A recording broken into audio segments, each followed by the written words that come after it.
Welcome one and all to the PooderooPlays Kingdom Hearts series. Here we're going to take a deep dive into the lore of the franchise in a multi-part collection spanning every installment.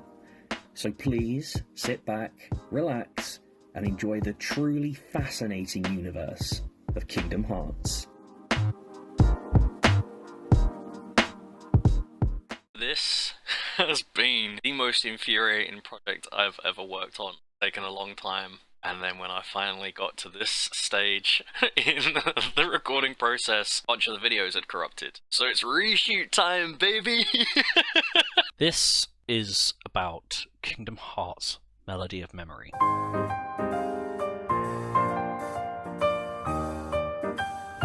Released for Xbox and PlayStation in 2020. Melody of Memory is a rhythm game. But it explores the music of the franchise, and the music for Kingdom Hearts is like... That's one of the reasons why I keep coming back to it. It's not just the worlds that they set up, it's not just the franchises that it explores, it's the soundtrack. The orchestra is worldly renowned. The pieces of music, the composers, everything. It's huge. And this game explores that in a pretty fun rhythm game. So you do the rhythm things to the music from the worlds that they're displaying while you're doing it. And it's set during the events of Remind. Kairi is searching her memories for clues on where Sora could be. Everyone's looking into the past about where Sora might be, and they're not thinking, maybe he died and went to the final world. She's searching for clues about Sora while on-screen characters are running on a track. While you're running on a track, you've got to hit buttons to certain things that are happening as the music's playing. You have to control Sora, Donald, and Goofy all at the same time, and each button corresponds with each movement. All while doing it to the beat as the things are coming at you head on. Kairi is basically just walking into her own brain. It's a bit funny because she wasn't there when Sora was doing all of this stuff, but because Sora had Kairi's heart with him while he was doing all that stuff, I guess, yeah, she was with him. You have a world select screen. On that screen, you travel to each world, and there are gates to unlock depending on how many stars you've earned per mission. And you have to get an accumulative amount of stars to unlock each gate, which unlocks both paths to new worlds and alternate tracks to play. The songs themselves are for each one of the worlds. She spends a year doing this while she's in Ansem the Wise's lab in Radiant Garden, and Evan and Ienzo are watching over her. After several recounts of Sora's battles and world hops, she eventually finds herself in the final world, and this just kills all of Ansem's monitoring systems. I'm guessing that's because the final world is not meant to be experienced by living mortals. It's kind of a metaphor for the afterlife. Ansem's technology just dipped into the afterlife, and the tech couldn't handle it. Here, she remembers being taken from her homeworld, and she was taken from her homeworld by Terranort, because remember in Birth by Sleep we discover she was like the princess of Radiant Gardens. And the reason why he takes her is because he's hoping her power of being a Princess of Heart will attract a Keyblade wielder. But before he leaves, he tells her cryptically that if she arrives on a world that is neither light nor dark, then her task will not be easy. Okay. What that means is we know Kairi was being raised by her grandmama in Radiant Garden. Terranort arrives at the end of Birth by Sleep, becomes Ansem's apprentice, steals Kairi, puts her on a lifeboat to locate a Keyblade wielder, and her Princess of Light powers traced all the way to Destiny Islands, where she met Sora and Riku, both of which were destined to become Keyblade wielders. The princess powers, bag 2 for 1. This is a pretty big reveal. Why don't you just beat the f***ing camera up while you're at it? This is a pretty big lore reveal while playing this rhythm game.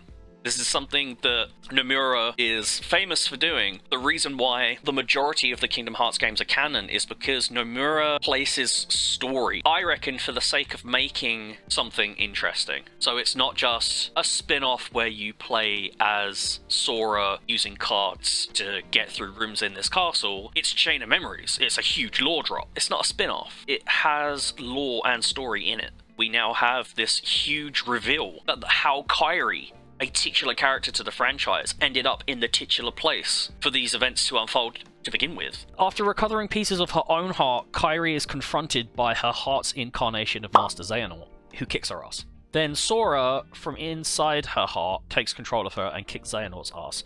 but Xehanort notes that while he's here physically helping Kairi, his voice cannot be heard, so he must be far away. And that releases the last fragment of Kairi's heart. Xehanort starts to fade, but he tells her, remember what I told you when I first kidnapped you. I think that they should have just let her kick Master Xehanort's ass anyway, considering it's just a fragmented memory of him and not the real deal. And she's training to be a Keyblade wielder anyway. There's something else I've got to say. I love how she's now asleep for a year, looking for Sora, when this whole time she could be improving her Keyblade skills. I feel like they're just sidelining one of the main characters. It was so cool when it revealed that Kairi was a Keyblade wielder, and she's not just this femme fatale that couldn't pass the Bechdel test, you know? Now she's an actual character with dimensions. She's not this 2D princess that needs to be rescued. And now I feel like they've gone and stuck her in a position where she's not saving Sora. She needs to be saved by Sora. It's that whole thing of Dragon Ball Z where they always have to have the same character be the hero. You can have a character fight for everything that they stand for, defeat the bad guy, and then the bad guy reforms themselves afterwards just so Goku can come and kick their ass. I feel like they're underutilizing Kairi as a character.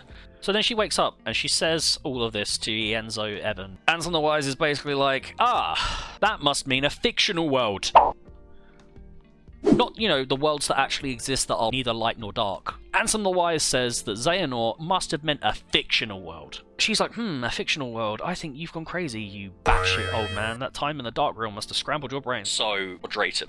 It's not just light and darkness anymore. There's data worlds, and there's memory worlds, and there's sleeping worlds, and there's this and there's that and what have you. Maybe this is the video game equivalent of jumping into Winnie the Pooh's book. It's so loose, but so is my butthole. Anyway.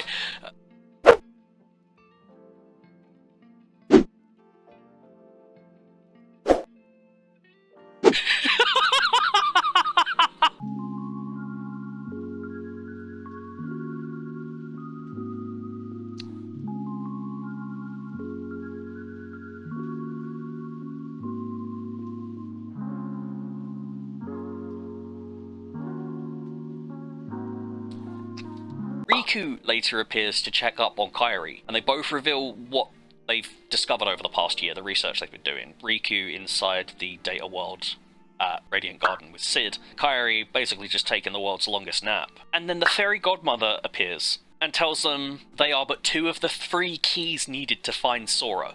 And he's like, you 2 are 2 of the 3 keys needed to bring Sora back to life. She's like, I know where the 3rd key is. It's in the final world. Remember that star that spoke to Sora in the final world when he walked to go and bring himself back? This star, called the Nameless Star, is the spirit of a girl who had lived in Quantumania. Quadriceps. Quando.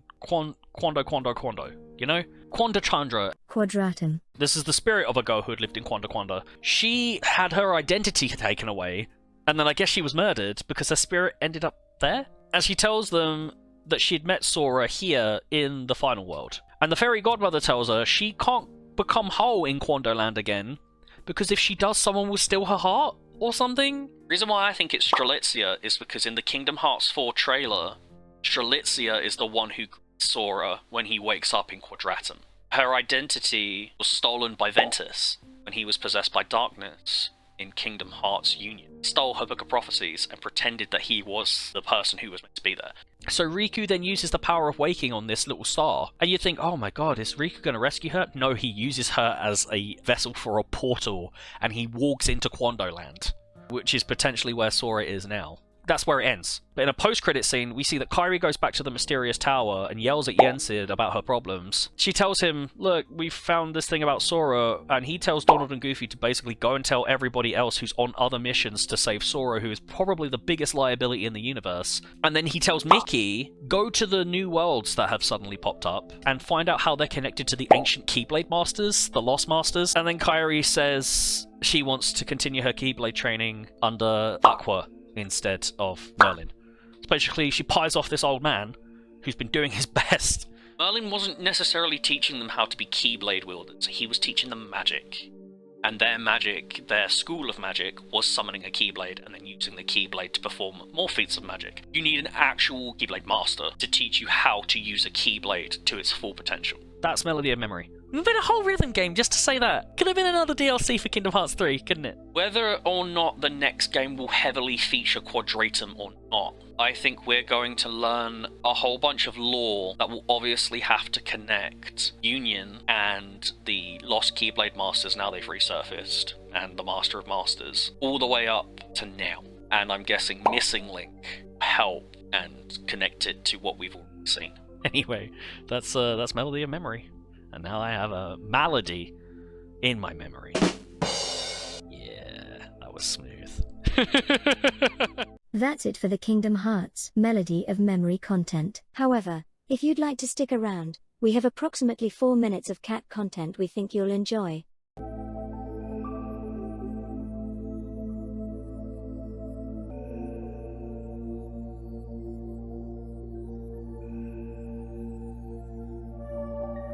Hello, have you come to say hello as well, mate? Oh, it's good timing.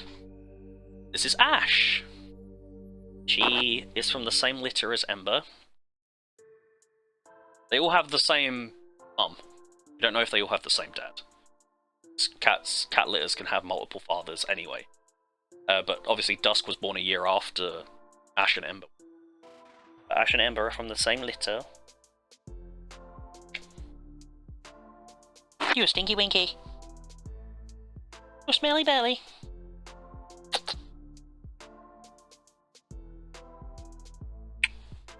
Love you. Dusk. So she came from the same parents as Ember and Ash, just a couple months old.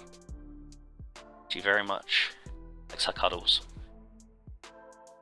When we first got her, the other cats, Ember didn't like her. Ash wanted to be her friend. Dusk was scared, because, you know, she was a baby. And I don't think she could tell that she's related to Ember and Ash directly. They've all got the same mum. We don't know if they've all got the same dad. She's an absolute cuddle beast. And anytime I've been asleep more than like 2 hours, she meows incessantly until she gets a cuddle. She falls asleep standing up. Like the others do that sometimes. She falls asleep standing up. Adorable.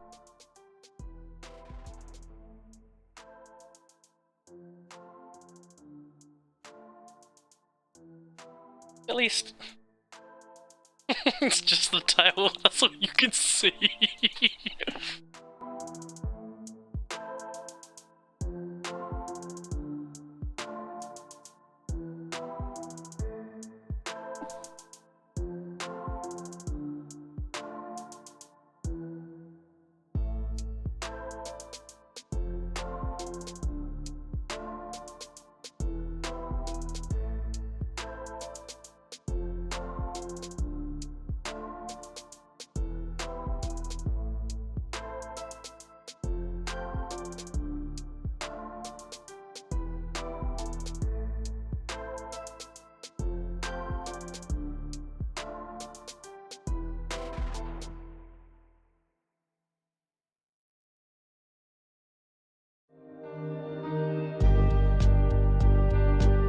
Thank you everybody so much for joining me as we explore the intriguing stories of the Kingdom Hearts franchise together. I have been your friendly neighborhood Pooderoo, and I hope you've had as much of a blast with this series as I did with making it. Thank you so much for your support, and I'll catch you on the flip side. Bye bye!